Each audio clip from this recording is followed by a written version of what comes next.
ఇది ఒక ప్రాంతానికి ఒక జిల్లాకి కాకుండా మొత్తం సమాజాన్నే కలచివేసినటువంటి కలతకి గురి చేసినటువంటి సందర్భం. అటువంటి నేపథ్యంలో ఏ విధంగా ఆ మైనర్ బాలిక మీద అఘాయిత్యం జరిగింది, ఏ విధంగా ఆ మైనర్ బాలిక చనిపోయింది అనేటువంటి దాని మీద ఆ కుటుంబ సభ్యులకు వెళ్ళి పరామర్శించి వాళ్ళకి కాస్త ధైర్యం చెప్పాలనేటువంటి ఆలోచనతో వైఎస్ఆర్ కాంగ్రెస్ పార్టీ పక్షాన జిల్లా అధ్యక్షుడిగా నేను ఆ రోజు అక్కడికి వెళ్ళడం జరిగింది. కోవూరు నియోజకవర్గానికి ఇన్ఛార్జిగా వ్యవహరిస్తున్నటువంటి సోదరులు మాజీ మంత్రివర్యులు నల్లపురెడ్డి ప్రసన్న కుమార్ రెడ్డి గారు, ఆయన సమీప బంధువు చనిపోవడంతో దానికి సంబంధించినటువంటి ఆ కర్మక్రతువుల్లో పాల్గొంటున్నటువంటి నేపథ్యంలో ఆయన హైదరాబాద్లో ఉండడం, ఇక్కడికి రాలేకపోవడం, ఆయన ఇది నా దృష్టికి తీసుకొచ్చిన వెంటనే నేను అక్కడికి వెళ్ళడం జరిగింది. అక్కడికి వెళ్ళినటువంటి పరిస్థితుల్లో కొంతమంది తెలుగుదేశం పార్టీకి సంబంధించినటువంటి వాళ్ళు అక్కడ గుమికూడి మీరు వస్తే మీ మీద దాడి చేయడానికి ప్రయత్నం చేస్తున్నారు అని చెప్పి సాక్షాత్తు పోలీసులే నాకు సమాచారం ఇవ్వడం జరిగింది. ఆ తర్వాత మేము చెప్పాం, ఇటువంటి ఉడత బెదిరింపులకి భయపడం, మేము వచ్చేదే వాళ్ళని ఎదుర్కోగలిగితే వెళ్తాం, ఎదుర్కోలేకపోతే వెనుదిరుగుతాం తప్ప వాళ్ళు వస్తున్నారు కదా అని చెప్పి మేము ఆగిపోయేటువంటి ప్రసక్తే తలెత్తదు అని చెప్పి స్పష్టం చేసాం. నెల్లూరు నుంచి మాతో పాటు ఉన్నటువంటి నాయకులు, అందుబాటులో ఉన్నటువంటి వాళ్ళు వెంటనే కోవూరు నియోజకవర్గానికి సంబంధించినటువంటి నాయకులు అందరం కలిసి కోవూరు నియోజకవర్గానికి సంబంధించినటువంటి కార్యాలయం, వైఎస్ఆర్ కాంగ్రెస్ పార్టీ కార్యాలయం దగ్గరికి వెళ్ళడం జరిగింది. అక్కడి నుంచి అందరం కలిసి వెళ్ళి ఆ కుటుంబం దగ్గర ఏమి జరిగిందనేటువంటి ఆ బిడ్డ తండ్రి దగ్గర, తాత దగ్గర, బంధువుల దగ్గర వివరాలు తీసుకుని ఆ వివరాలు తీసుకున్న తర్వాత మీడియాతో మాట్లాడడం జరిగింది. పోలీసు ఎఫ్ఐఆర్లోనే వాళ్ళు బలవంతంగా విషపూరితమైనటువంటి ద్రావకం సాగించారు అని చెప్పి పోలీసు ఎఫ్ఐఆర్ నమోదైంది. కాబట్టి మేము చెప్పినటువంటి విషయం కాదు, మీ ఎఫ్ఐఆర్లోనే పబ్లిక్ డాక్యుమెంట్లోనే ఏ విధంగా ఆ బిడ్డని వాళ్ళు హింసించారు అని చెప్పనేటువంటి దాని మీద మీరే స్పష్టత ఇవ్వడం జరిగింది. దాని మీద ఆ ఇంటి దగ్గర కూడా నేను మాట్లాడలేదు. ఇంట్లో వాళ్ళని కలిసాం, వాళ్ళకి పాపం ఆ బిడ్డకి నివాళులు అర్పించాం, వెంటనే కుటుంబ సభ్యులకి ధైర్యం చెప్పాం, వాళ్ళు చెప్పినటువంటి విన్నాం, అక్కడేమీ మాట్లాడలేదు, వాళ్ళు చెప్పినటువంటి విన్నాం. ఆ ఇంటికి దూరంగా వచ్చి దాని మీద మీడియా మిత్రులు సార్ దీని మీద మీ స్పందన ఏమిటి అంటే మాట్లాడడం జరిగింది.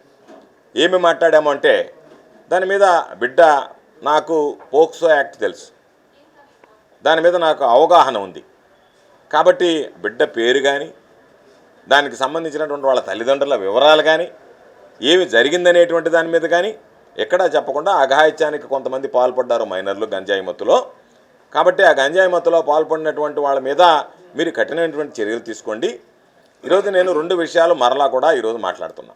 ఒకటి, గంజాయి మత్తులో వాళ్ళు చనిపోయారు అని చెప్పి ఆ రోజు అందరూ మాట్లాడడం జరిగింది. దానికి సంబంధించినటువంటి క్లిప్పింగ్లు నా దగ్గర ఉన్నాయి. ఇది వక్ఫ్ బోర్డు చైర్మన్ మాట్లాడినటువంటి క్లిప్పింగ్. ఈయన ఏమని మాట్లాడాడు, సరే మిగతా అన్నీ మాట్లాడిన తర్వాత ఇటువంటి సంఘటనలు మరలా పునరావృతం కాకుండా పోలీసు శాఖ పెట్రోల్ పెంచి సీసీ కెమెరాలు ఏర్పాటు చేయాలని ఆదేశించారు. యువత ఇటువంటి మత్తు పదార్థాలకు బానిసలుగా మారి ఒళ్ళు తెలియకుండా ప్రవర్తిస్తే వారి భవిష్యత్తు పూర్తిగా అంధకారం అవుతుందన్నారు. అంటే ఆయన గంజాయి మత్తులో వీళ్ళు అఘాయిత్యం చేశారని చెప్పి వార్తా పేపర్లో వచ్చినటువంటి స్టేట్మెంట్. అదేవిధంగా ఇంకొక దాంట్లో కూడా ఇదే విధంగా చెప్పి చెడు వ్యసనాలకు బానిసలైన వారికి కౌన్సిలింగ్ ఇచ్చి మందలించాలని సూచించారు. చట్టం ఎవరిని వదిలిపెట్టదని మరొకరు గుణపాఠం వేళగా కఠినంగా శిక్షిస్తుందని స్పష్టం చేశారు ఆయన చెప్పినటువంటి మాట. అదేవిధంగా అక్కడికి వెళ్ళినటువంటి శాసనసభ్యులు కూడా దీని గురించి మాట్లాడి ఆంధ్రప్రభలో వచ్చినటువంటి ఆర్టికల్ ఇది. దీనిలో స్పష్టంగా ఈ సంఘటనపై సమగ్ర విచారణ జరపాలని పోలీసు అధికారులకు సూచనలు చేశారు. కోవూరు నియోజకవర్గంలో గంజా బ్యాచ్లకు చోటు లేదని కఠినంగా అణిచివేస్తామని హెచ్చరించారు. వీళ్ళు మాట్లాడినే అదే మాట నేను కూడా మాట్లాడడం జరిగింది. దానిలో గంజాయికి సంబంధించి ఈరోజు విచ్చలవిడిగా దొరుకుతుందని మీ పార్టీకి సంబంధించినటువంటి వాళ్ళే మాట్లాడిన తర్వాత అది ఎక్కడి నుంచి వచ్చింది, ఏ విధంగా వచ్చింది మేము అడిగేది ఏంటి? ఈరోజు కూడా అడుగుతున్నాం, రేపు కూడా అడుగుతాం, ఎల్లుండి కూడా అడుగుతాం. మీరు ఎన్ని నోటీసులు ఇచ్చినా మాట్లాడతాం. మేము మాట్లాడేది ఏంది? చంద్రబాబు నాయుడు అధికారంలోకి రాగానే ఈ రాష్ట్రం అంతా గంజాయి మత్తులో కూరుకుపోయింది కాబట్టి మేము దానిని అధిగమించడానికి 3 నెలల లోపల గంజాయి రహిత ఆంధ్ర రాష్ట్రంగా మార్చేస్తానన్నాడు. అంటే జూన్లో అధికారంలోకి వచ్చాడు. జూన్, జూలై, ఆగస్టు నెలాఖరి, ఆగస్టు 2024 తర్వాత ఈ రాష్ట్రంలో ఇంకా గంజాయి ఉండదని అనుకున్నాం. మనం ఇప్పుడు ఎక్కడున్నాం? ఫిబ్రవరి 2026. అంటే దాదాపుగా ఆయన చెప్పినటువంటి దానికన్నా 1.5 సంవత్సరం జరిగిపోయింది. ఆయన ఇచ్చినటువంటి గడువు కన్నా 18 నెలల అదనంతగా సమయం అయింది. ఇప్పుడు సాధారణంగా ఎక్కడన్నా హైదరాబాద్ లాంటి మహానగరాల్లోనో ఎక్కడో జరిగేటువంటి ఆ కార్యక్రమం నిదానంగా జిల్లా కేంద్రాలకు పాకి ఈరోజు గ్రామీణ ప్రాంతాలకు కూడా పాకింది. అంటే చంద్రబాబు నాయుడు 3 నెలల్లో తీసుకున్నటువంటి నిర్ణయాలు ఏంటంటే గంజాయిని అరికడతామని చెప్పి గంజాయి ఇదో విధంగా ఈరోజు విస్తరించడానికి ఆయన తీసుకున్నటువంటి నిర్ణయాలు కానీ ఆయన పరిపాలన కానీ దోహదపడుతుంది అనేటువంటిది మనకు అర్థమయ్యేటువంటిది. అందుకనే ఈరోజు ఎక్కడైతే ఈ గంజాయికి సంబంధించి విస్తరించారో దాని మీద ఎటువంటి చర్యలు తీసుకున్నారని చెప్పి పోలీసులను అడిగితే పోలీసులు గంజాయి తీసుకుంటే మన భాగవతం ఎక్కడ బయటపడుతో ఈ జిల్లాకు సంబంధించినటువంటి శాంతి భద్రతలు కావచ్చు, ఈ జిల్లాకు సంబంధించి గంజాయి జరుగుతున్నటువంటి గంజాయి ముసుగులో జరుగుతున్నటువంటి అనేక రకాలైనటువంటి ఇప్పటికే నెల్లూరు జిల్లా అంటే హత్యలు, ఈ జిల్లాలో ఈ రాష్ట్రంలో దాడులు హత్యలు తప్ప ఎక్కడ కూడా పరిపాలన అనేటువంటిది కనిపించేటువంటి పరిస్థితి లేదు. దాని మీద మాట్లాడితే దానికి సంబంధించి మీరు సమాధానం చెప్పాల్సింది గంజాయి మత్తులో ఉన్నారా లేదా, గంజాయి నెల్లూరులో దొరుకుతుందా లేదా, మీరే ఈ మధ్య ఎక్కడ దొరికితే అక్కడ గంజాయి దొరుకుతుందని చెప్పి గంజాయి కేసులు పెట్టినటువంటి మాట వాస్తవమా కాదా? అటువంటి పరిస్థితుల్లో ఆ గంజాయిని అరికట్టాల్సినటువంటి బాధ్యత ఎవరి మీద ఉంది? పోలీసు వ్యవస్థ మీద ఉంది. మీరు వైఫల్యం చెందారు, ఈ ప్రభుత్వం వైఫల్యం చెందింది. ఈ ప్రభుత్వం పోలీసులను దాని మీద మరల్చలేకపోయింది, దృష్టి పెట్టలేకపోయింది. కాబట్టి ఈరోజు గంజాయి ఇష్టప్రకారంగా జరగడం, దాని మీద దాడులు జరగడం, దానికి సంబంధించి ఆ పార్టీ ఈ పార్టీని కాకుండా అన్ని పార్టీలు మాట్లాడి, కాకపోతే మేము ప్రతిపక్షంలో ఉన్నాం కాబట్టి వైఎస్ఆర్ కాంగ్రెస్ పార్టీని లక్ష్యంగా చేసుకుని మీరు ఏ విధంగా గంజాయి దొరికిందని అన్నారు. అదేవిధంగా నోటీసులు మిగతా వాళ్ళకి ఇచ్చారా? ఇవ్వలేదు. అదొకటి అయిపోయింది, అదొకసారి. రెండవది, ఆ బిడ్డ తండ్రి ఏం చెప్పాడంటే మమ్మల్ని మెడ్రాస్కి ఆసుపత్రికి పంపించారు, కనీస వైద్య సదుపాయాలు అందలేదు, పోయేటప్పుడు కనీసం నెల్లూరులో ఉన్నటువంటి జీజీహెచ్లో పేరు కూడా రాయలేదు, మధ్యలో మమ్మల్ని ఆపి ఇబ్బందులు పెట్టారు, అనేక కష్ట నష్టాలు కోర్చి అక్కడికి చేర్చాము. ఆ డాక్టర్లు ఎందుకయ్యా మీరు తీసుకురావడం, మా ప్రాణాలు తీయడానికి, కాకపోతే ఆ బిడ్డ బతకదు, ఏం కాదు, కిడ్నీలన్నీ చెడిపోయినాయి, ఇప్పుడు తీసుకొచ్చారని చెప్పని అక్కడ ఉన్నటువంటి డాక్టర్ మమ్మల్ని మందలించి తీసుకెళ్ళిపోండి అని చెప్పని మాట్లాడారు. దాని అర్థం కోవూరు హాస్పిటల్లో కానీ నెల్లూరు హాస్పిటల్లో కానీ మాకు సరైనటువంటి వైద్యం అందలేదు, దానికి సంబంధించి వెంటనే స్టమక్ వాష్ చేయలేదు.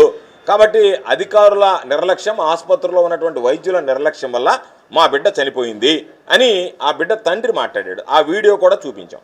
అదేవిధంగా అక్కడ ఉన్నటువంటి మహిళలు, అయ్యా నెల్లూరులో ఎక్కడ కార్పొరేట్ ఆసుపత్రి లేదా, కార్పొరేట్ ఆసుపత్రిలో వైద్యం చేయించుకోలేమా, కాబట్టి కార్పొరేట్ ఆసుపత్రిలో వైద్యం చేయించుకోలేక ఈరోజు మీరు మెడ్రాస్కి పంపించారా, పోలీసులు ఎక్కడ ఇది బయటకు వస్తుందో అని చెప్పి దాన్ని అణగదొక్కడానికి ఈ ప్రాంతంలో ఎక్కడ అది మీడియా ద్వారా స్ప్రెడ్ కాకుండా వ్యాప్తి కాకుండా ఉండడానికి మమ్మల్ని మెడ్రాస్కి పంపించారు అని చెప్పడం జరిగింది. ఈ 2 విషయాల మీదనే మాట్లాడడం. బిడ్డ పేర్లు చెప్పాల. కొన్ని మీడియాలో అయితే ఒక మీడియా చూస్తే నాకు నవ్వు వచ్చింది, అసలు వీళ్ళు ఏమనాలో కూడా అర్థం కాలే. ఆ పిల్లల పేర్లు చెప్పాం, ఆ పిల్లల తల్లిదండ్రుల పేర్లు చెప్పేసాడు. నేను ఎక్కడన్నా నేను ఆ ఛాలెంజ్ దమ్ము ధైర్యం ఉండేటువంటి ఆ ఛానల్ ఏదన్నా ఉంటే వాళ్ళకి ఛాలెంజ్ విసురుతున్నా, ఎక్కడైనా ఈ వీడియోలో కానీ లేదా ప్రైవేట్ సంభాషణలో కానీ లేదా దానికి సంబంధించినటువంటి ప్రెస్ మీట్లో కానీ ఆ బిడ్డల తల్లిదండ్రుల గురించి కానీ ఆ బిడ్డ పేరు గురించి కానీ ఆ బిడ్డ ఇంటి ముందు కానీ నేను మీడియా మాట్లాడితే ఆ రోజు డీఎస్పీ గారు ఉన్నారు, మా వాళ్ళందరూ ఉన్నారు. మేము ఒక పక్క బయట మీడియాతో మాట్లాడుతుంటే ఆ తెలుగుదేశం పార్టీకి సంబంధించినటువంటి వాళ్ళు హల్చల్ చేస్తే మా వాళ్ళే అక్కడ చెప్పారు. తర్వాత ఇదిగో ఈ వ్యక్తి బయటకు వచ్చి అక్కడెట్ట మీడియాతో మాట్లాడతారని చెప్పి అంటే పోలీస్ సమక్షంలోనే మా మీద ఏదో చేయాలి అనేటువంటి ఆలోచన చేశారు. కాకపోతే జనం ఎక్కువ మంది ఉన్నారు కాబట్టి వాళ్ళు ఏమి చేయలేక చేష్టలుడికి వెళ్ళిపోయారు. లేకపోతే పోలీసుల దగ్గరుండి ఈ విధంగా ఏదైతే అంబటి రాంబాబు గారు, జోగి రమేష్ ల మీద దగ్గరుండి దాడులు చేయించారు, అదేవిధంగా ఆ రోజు మా మీద కూడా దగ్గరుండి దాడులు చేయించేవాళ్ళు. ఆ రోజు మేము అక్కడికి వచ్చేటప్పుడు మేము పోలీసులను అడిగేది, తెలుగుదేశం పార్టీకి చెందినటువంటి వ్యక్తులను ఎందుకు మీరు అక్కడికి అనుమతించారు? ఒకవేళ వాళ్ళు అనుమతించారు, వాళ్ళందరూ గుట్టలుగా రావాల్సినటువంటి అవసరం ఏమొచ్చింది? వాళ్ళ నాయకులు ఎవరు రాలేదు, పోనీ వాళ్ళు ఏదైనా పోయి అక్కడ విచారించి వెళ్ళిపోయారంటే లేదు, అక్కడ మేమేదో మీడియాతో మాట్లాడుతుంటే దాని మీద బయట వీళ్ళు ఎవరు మీడియాతో మాట్లాడడానికి అని చెప్పి ప్రశ్నించడం, రచ్చ చేయడం, అరవడం జరిగింది. ఇది డిఎస్పీ గారు, సిఐలు, ఎస్ఐలు అందరూ ఉన్నప్పుడు వాళ్ళందరి సమక్షంలో జరిగినటువంటి వాస్తవాలు. దీనిని మేము మీడియాతో మాట్లాడితే అర్ధరాత్రి 9:22 గంటల సమయంలో నేను ఇంట్లో ఉంటే ఓ ఏఎస్ఐ వచ్చాడు. ఏమంటే సార్ అర్జెంటుగా సార్కు నోటీసులు ఇవ్వాలంటే మా వాళ్ళు వచ్చి అర్జెంటుగా నోటీసులు ఇవ్వాలంటే వేరే లా అబైడ్ సిటిజన్స్, అందుకని వెంటనే వచ్చి ఆ నోటీస్ ఏందని చూస్తే ఈరోజు 14వ తేదీ 11 గంటలకు రావాలి మీరు విచారణకి, మీ దగ్గర ఉండేటువంటి వివరాలన్నీ సేకరించని చెప్పి ఈరోజు ఇచ్చారు. బాగానే ఉంది. మా వాళ్ళందరూ ఇక్కడికి వచ్చారు, మేమందరం కలిసి వెళ్ళాలనుకున్నాం. మా వాళ్ళందరికీ ఫోన్లు చేశారు పోలీసులు, మీరు ఎవరు కదలడానికి లేదు, మీరు కదిలితే మీ అందరికీ ఇబ్బందులు ఉంటాయని చెప్పి ఎక్కడికెక్కడ వాళ్ళని హెచ్చరించారు. ఎవరైతే బయలుదేరి వస్తారో సర్వేపల్లి నియోజకవర్గానికి సంబంధించి ఎవరైతే ప్రధానమైనటువంటి నాయకులు ఉన్నారో వాళ్ళందరినీ హెచ్చరించారు. అక్కడక్కడ ఉన్నటువంటి ఎస్ఐలు, సిఐలు వాళ్ళ స్థాయిలో వాళ్ళు హెచ్చరించారు. అదేవిధంగా కోవూరుకి సంబంధించి కూడా కోవూరు నాయకులను హెచ్చరించాడు. అక్కడ ప్రసన్న 10:30కి వస్తాం, మనందరం కలిసి వెళ్దామని చెప్పి కోవూరు నియోజకవర్గంలో సంబంధించినటువంటి జనాలు అక్కడికి వస్తున్నారు అని చెప్పి తెలిసిన తర్వాత వీళ్ళు పెద్ద ఎత్తున తరలి వస్తున్నారు కాబట్టి ఇది ఒక విజిబిలిటీ వస్తుంది, మనం తప్పు చేశాం, ఆ తప్పు చేశాం కాబట్టి దాని మీద వీళ్ళు మాట్లాడతారు, ప్రశ్నిస్తారని చెప్పి ఈరోజు హడావిడిగా ఇప్పుడు 10:30కి 11 గంటలకు నన్ను రమ్మని నేను బయలుదేరే సమయానికి పోలీసులు వచ్చి ఇప్పుడు ఏమంటున్నారంటే 19వ తేదీ మరలా వాయిదా 10 గంటలకు మీరు అందుబాటులో ఉంటే మేము మీ దగ్గరికి వచ్చి స్టేట్మెంట్ రికార్డ్ చేసుకుంటాం, మీరు పోలీస్ స్టేషన్కి రావాల్సినటువంటి అవసరం లేదు. ఎందుకు అవసరం లేదు పోలీస్ స్టేషన్కి? పోలీస్ స్టేషన్కి వస్తే జనాలు తరలి వస్తారు. జనాలు తరలి వస్తే ఏమవుతుంది, మీ గురించి మీరు చేస్తున్నటువంటి వికృత చేష్టల గురించి ప్రభుత్వం గురించి మాట్లాడతారు, విమర్శిస్తారు. కాబట్టి ముందేమో హడావిడిగా రమ్మని అర్ధరాత్రి నోటీసులు ఇస్తారు, మేము వస్తామాయా అని చెప్పిన తర్వాత హడావిడిగా వచ్చి ఈరోజు ప్రతి దాంట్లో ఒక మాట చెప్తారు, ఆయన బెయిల్ మీద ఉన్నాడు అంటే బెయిల్ రద్దు చేయాలనేటువంటి మీ దుర్మార్గం అనేటువంటి ఆలోచన, కుట్రపూరితం అనేటువంటి ఆలోచన. అందుకని దీంట్లో బాధితులు ఎవరు ఇవ్వలే, ఇచ్చినటువంటి ఎవరు అంటే కోవూరు మండల తెలుగుదేశం పార్టీ అధ్యక్షుడు అంట, ఆయనకేమో సంబంధం తెలియదు, ఆయన పోయి ఇచ్చాడంట. వాళ్ళ మనోభావాలు దెబ్బతిన్నాయని చెప్పి ఆ బిడ్డలకు సంబంధించినటువంటి కుటుంబ సభ్యుల మనోభావాలు దెబ్బతిన్నాయని వైఎస్ఆర్ కాంగ్రెస్ పార్టీ వాళ్ళు మాట్లాడితే తెలుగుదేశం పార్టీకి సంబంధించినటువంటి మండల అధ్యక్షుడు కోవూరు సిటీ అధ్యక్షుడు వెళ్ళి ఆయన ఇచ్చాడు ఫిర్యాదు. కాబట్టి ఇదే విషయాన్ని ఈరోజు స్టేట్ మహిళా వర్కింగ్ ప్రెసిడెంట్గా ఉన్నటువంటి నా కూతురు పూజిత దాని గురించి మాట్లాడింది. పూజమ్మ ఏం మాట్లాడింది, నేను ఏదైతే మాట్లాడానో అదే ట్విట్టర్లో పెట్టింది, న్యూస్ రిపోర్ట్స్ అనింది, జరిగిందని చెప్పలే. ఈ విధంగా వార్తా కథనాలు వస్తున్నాయి, ఆ బిడ్డ మీద అఘాయిత్యం జరిగిందేనేనని దానికి కారణాలు ఏదో చెప్పమనింది.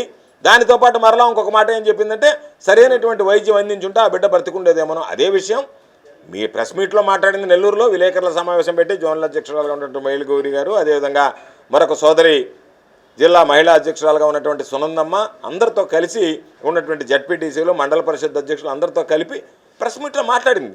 ఖచ్చితంగా ఈ ప్రభుత్వాన్ని ప్రశ్నిస్తున్నారు మహిళలు, ప్రజలు ప్రశ్నిస్తున్నారు. ఎందువల్ల ఈరోజు గంజాయి బ్యాచ్లో ఇటువంటి అక్రమాలు జరిగాయి, ఆ పోయినటువంటి ఆ బిడ్డకి ఈరోజు మా మీద నోటీసులు ఇవ్వడం కాదు, మాకు నోటీసులు ఇచ్చి మా దగ్గర మీరు మమ్మల్ని ఇబ్బంది పెట్టి మా నోళ్ళు ముయ్యాల మమ్మల్ని భయపెట్టాను కాదు. మీరు ఆలోచన చేయాల్సింది మీ మనస్సాక్షిని, చంద్రబాబు నాయుడు దగ్గర నుంచి హోంమంత్రి గారి దగ్గర నుంచి ప్రతి ఒక్కరు కూడా మీ మనస్సాక్షిని మీరు ప్రశ్నించాల్సింది. మీ ప్రభుత్వం చేతకానితనం వల్ల, మీ అసమర్థత వల్ల ఈరోజు ఒక బిడ్డని ఆ కుటుంబం కోల్పోయి గోడుగోడు అనేటువంటి పరిస్థితి ఏర్పడింది.